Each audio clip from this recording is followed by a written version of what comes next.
Hello everyone, how's it going today? Happy New Year again, my first video for this year. And as I mentioned and as I promised, I will be kind of dedicate the next 2 weeks mostly for photography. No actual drawings, at least not for Saturday, and no actual pen reviews. For tomorrow, if you're not interested in the photography part, I do have scheduled a quickish drawing session only. So if you want, you can come back tomorrow. If not, hopefully you'll enjoy this video as well.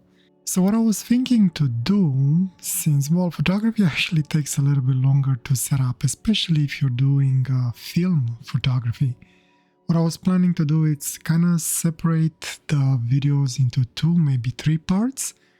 And the first part I'll show how I sort of prepare for a shoot, what do I do and what camera I'm planning to use. And for next Saturday I'll be showing the actual process.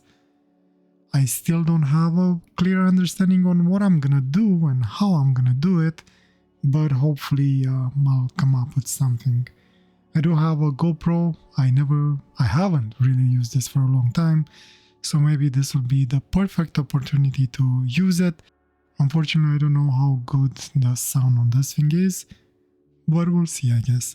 Anyway, so one thing that I will be doing it today, it's actually to bulk load my own film. Now, in here I have one of my bulk loading thingy-majingies. This is a Legacy Pro Lloyds that is made in China, so this is not the actual original Lloyds. And this one particularly, it is loaded with Ultra Fine 100. I love this film. I wanted to buy some more of it, but unfortunately I couldn't find that anymore. They don't carry it, or they don't have it in stock anymore. I do have one more bulk loader and I have film inside of it. This is actually color. And this one, it's a Watson. And in this one, I actually have Kodak Vision 3 500T. This is actually film for movies. But it works very nice for photography. It gives some really nice lighting effects. Has some really nice effects with neon lights, or even for portraits. I like this. I haven't used it much.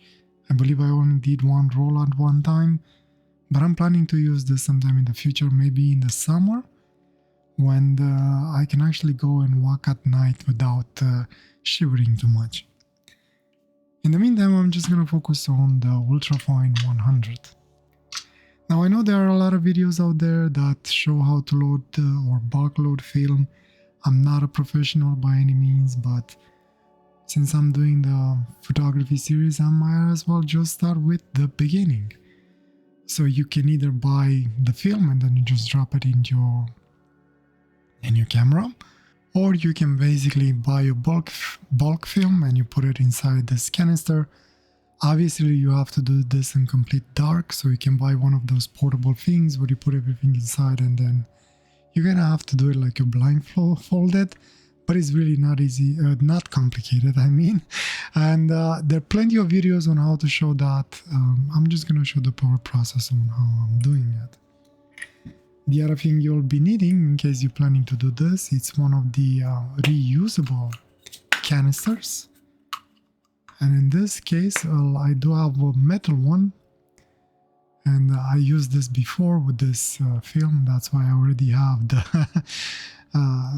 label on it. This way I don't get confused what I have inside of it. And this one is fairly simple. You just remove this end, remove the spool, and then you put it back in, and then you start doing your things.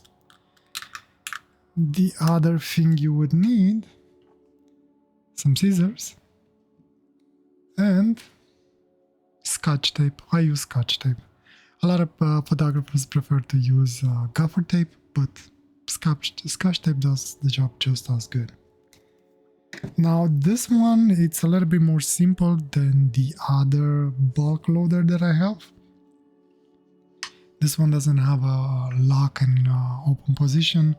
This is just very simple as this. You have to remove this. You open it, and then that's your film. Even this, I usually do it in complete dark, but this time only I'll do it in the light. The reason is that I don't like wasting film, and I like doing this in complete dark because I'm saving some of the basically frames, because I will be wasting. As soon as I expose this to light, whatever is here will come out through here. Until I close this, the film is exposed. Same when I get to the other end of the film, whatever I have out, it will be exposed. So the trick is you always want to pull as little as possible if you work in light. So the way you do it, hold on, let me make sure I'm doing it right. So basically, this has to end up here, I think. Yep. And that will basically roll the film. So I have to make sure that is gonna be like this. This. Okay. So now I'm gonna need Scotch tape.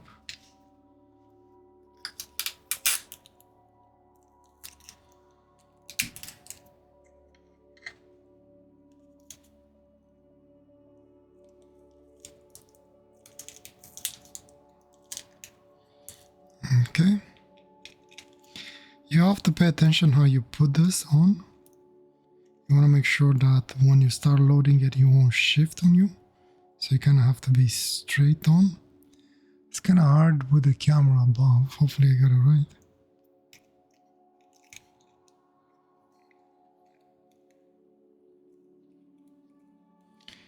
I have a little bit of a...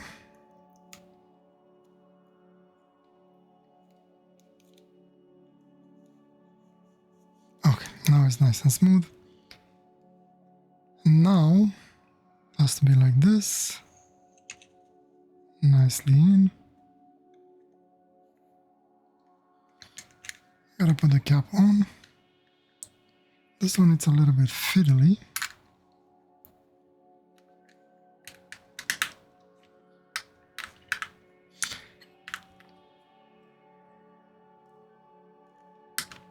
Okay, finally.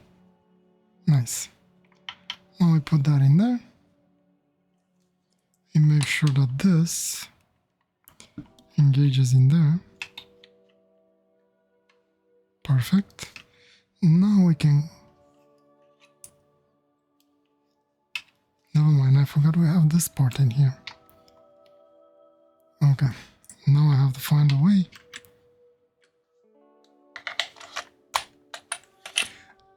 Okay, I got it. I have to push on the door a little bit hard, and then it snaps in.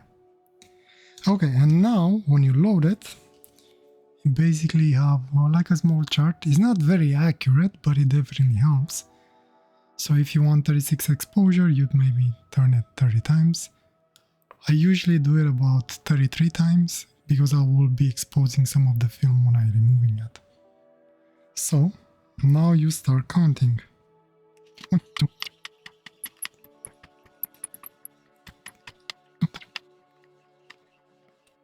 31, 32, 33, and that's it. Now you open it, and remember, as soon as, no, you remove this first. And remember, as soon as you open this, you start exposing the film. And you only expose what you see outside, especially with this bulk loader. You go about yay much. You cut this, hopefully between the sprockets.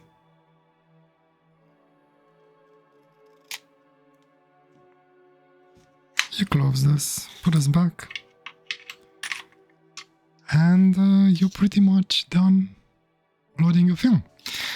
Pretty simple, right? It's a little bit tricky, especially with this one when you put this on. If you want a bulk loader, I would recommend to buy this one. It's a little bit more complicated because he has the open and close gate, but it's much nicer to work with. I like this much better.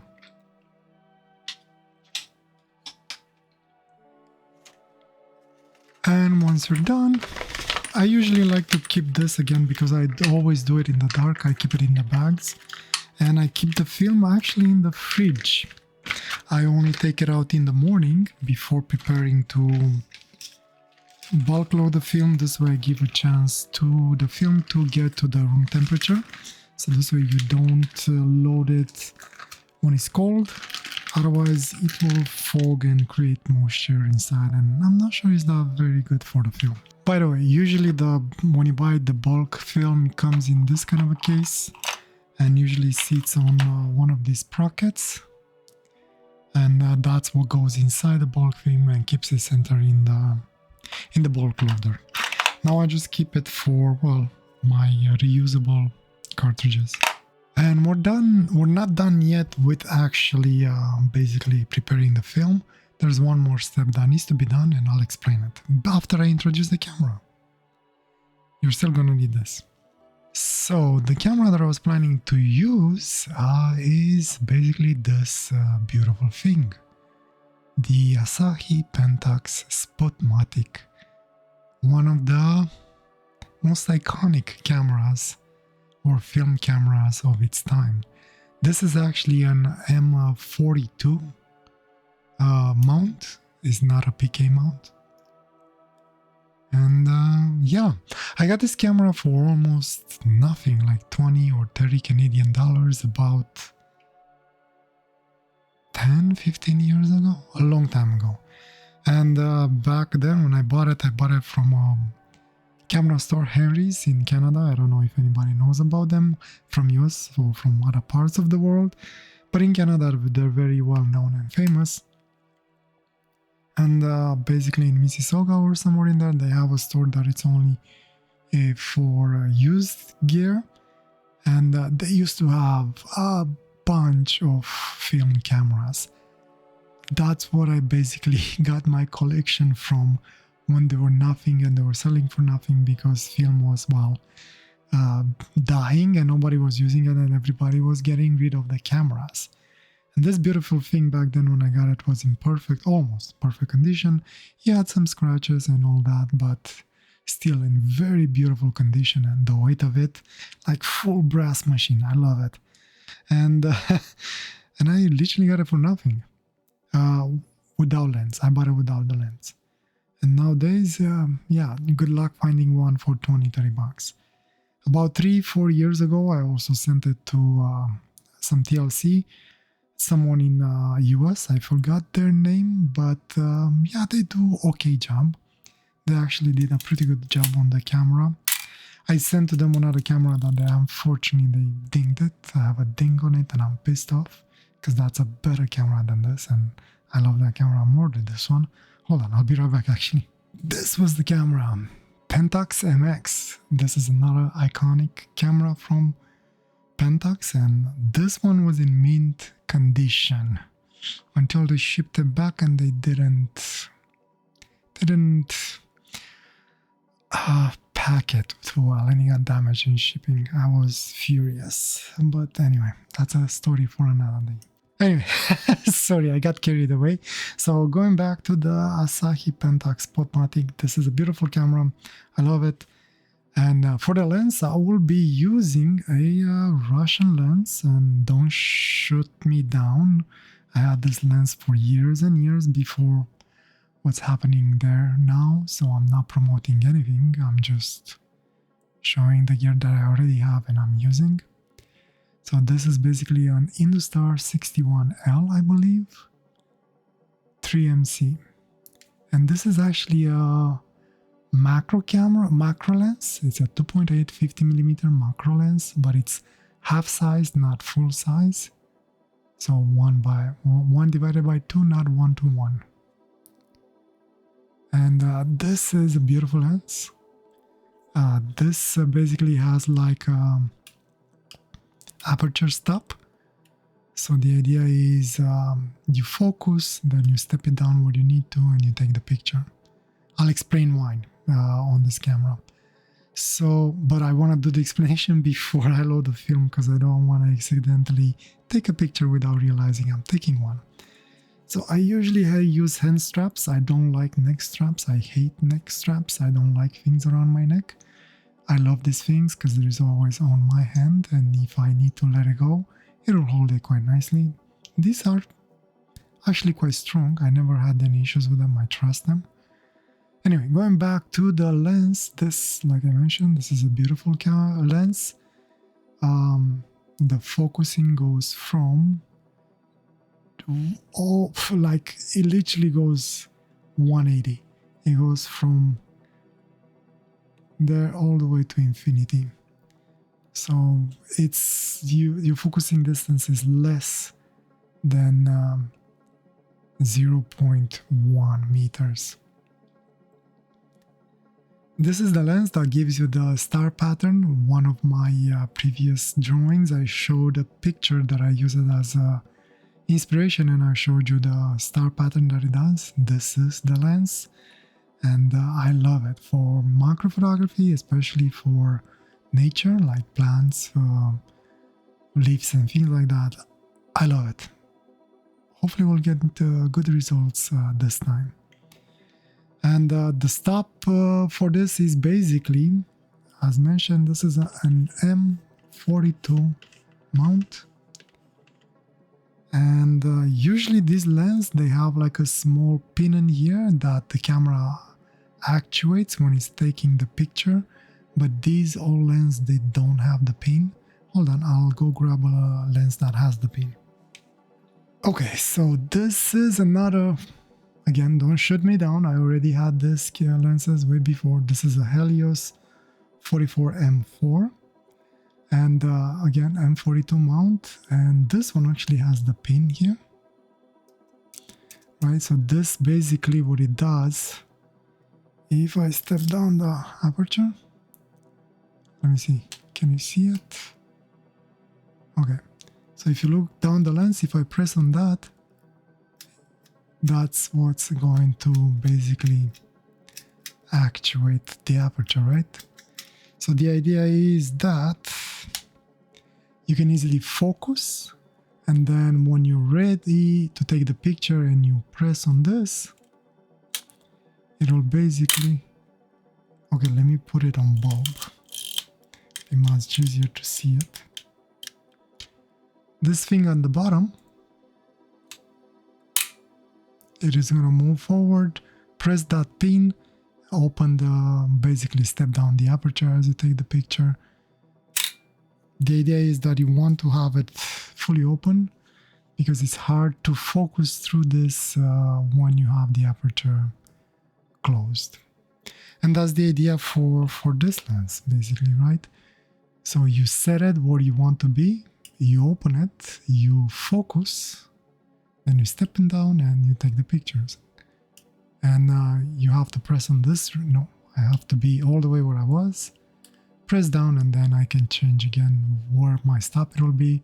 So if I want to be f8, right, I put it there, I open it, focus, step down, take the picture. And that's how this lens works. I love it. I actually love this feature a lot. I don't know why, but I do. And yeah, this is the lens that I will be using.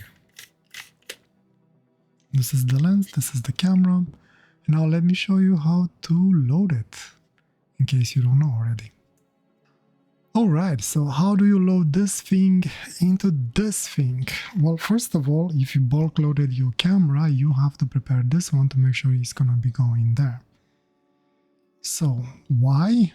Okay, first of all, let's open it. This one, you have to pull up and it will open the door. So if you look here of where the film will go, you have to insert it in that slot. So the problem is, if your film is this big, there's no way you're gonna fit it in there. So this is the reason why usually the films have that cutoff.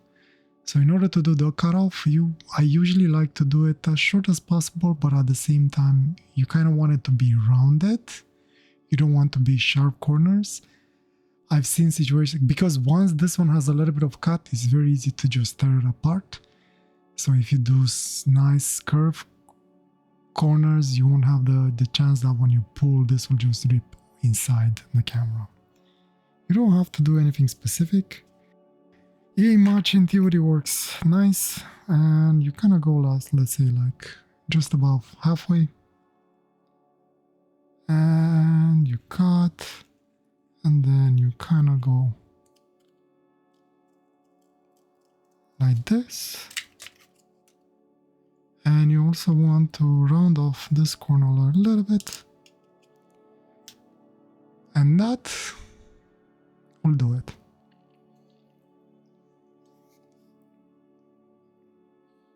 And then you put the film in, push this down to make sure it keeps the film in place. And now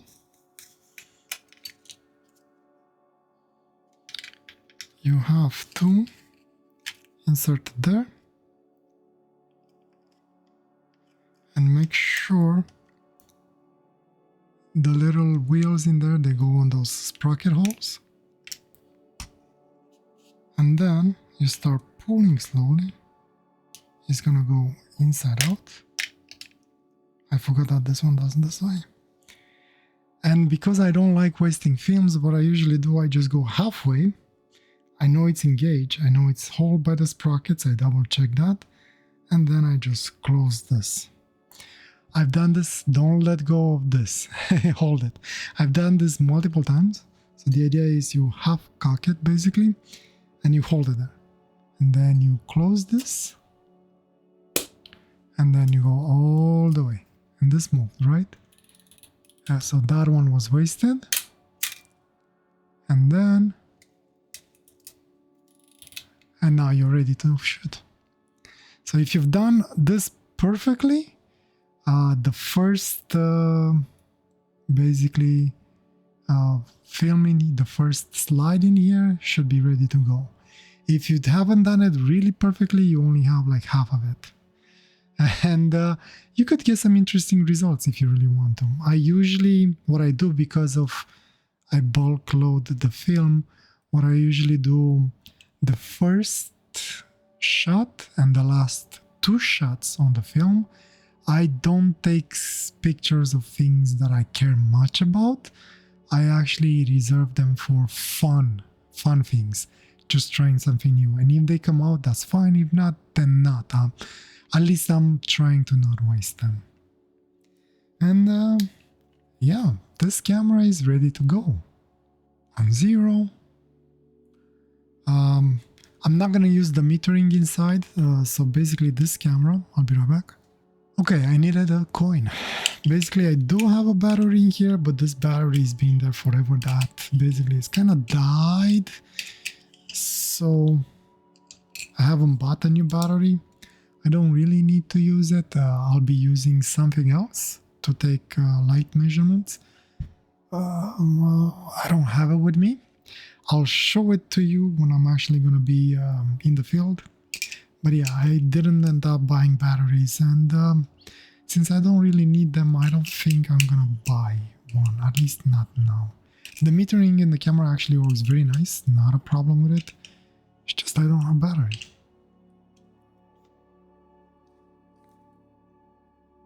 And yeah, this is it. This is the beauty that I'll be using.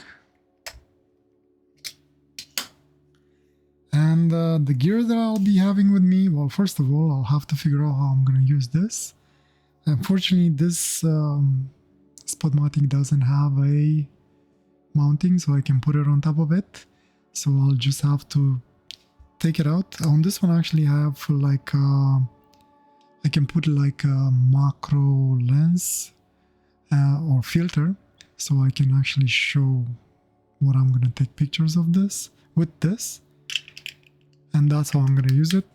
Take videos and then I'll show the actual end picture.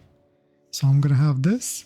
Another thing that I like to carry with me, just in case the light is not very good, especially for macro photography, I have one of these light sticks, and this will be perfect to illuminate, especially because it has the barn doors, to illuminate small things. Unfortunately, it doesn't fit in the view, but basically you hold this, and then lights turn on, and you can illuminate. I'll probably show it when I actually do videos. The only thing what I don't like about this is that it's, well, humongous, and it's hard. I mean, it's nice to hold it on one hand. It does has a tripod mount in here,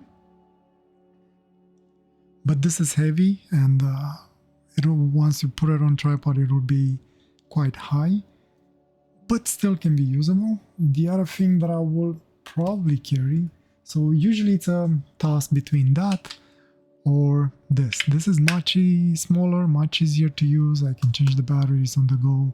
With the other one, I have to charge it. So I might take this, depends. So the good thing about this is that you get like a wide view, and you can also go this way. Unfortunately, this one doesn't have the barn doors if you need to want to focus more on a specific spot. And yeah, that's it. This is the gear that I'll be having. The GoPro to hopefully take some footage. I don't know how the mic is gonna work on this one. I hope it's gonna work okay. Otherwise, I'm sorry. The beautiful Spotmatic and my light source, and probably one tripod, just in case. So next video, I'll basically go out, take some pictures. I'm still waiting for some chemicals so I can actually develop the film. Unfortunately, the ones that I had were old, so they need a replacement, so I'm just waiting for them to be delivered. And yeah, again, next time it will be the shooting session, like being out and about and showing what I take pictures of. I don't do street photography. What I usually do, actually, especially since I haven't taken a lot of pictures for quite some time now, I usually go in in the back of my house. There is a park, and especially during this time, nature, it's always different from year to year, so maybe I'll find some nice macro things to take pictures of, and that's what I'll be doing this time. I don't know if you want to see the process of me actually developing the film, and how I'm cutting the film, and how I'm basically scan the film. If you want to see that, let me know. Then I'll separate it in 3 parts. Otherwise, it'll be just tomorrow showing the photo shoot and the pictures. If you want to have the 3rd part where I show the development, I will only show basically the pictures, and then or the photo shoot session, and then when I do the development and scanning, I'll show how I'm doing those. Or maybe not. I don't know. We'll see. Just let me know what you want to see. And yeah, that's it. Probably this video ended up a little bit long, 30 minutes or so, I see. So I do apologize if it's too long, but hopefully you found it interesting and maybe entertaining. And I guess I'll see you next week. Take care. Bye.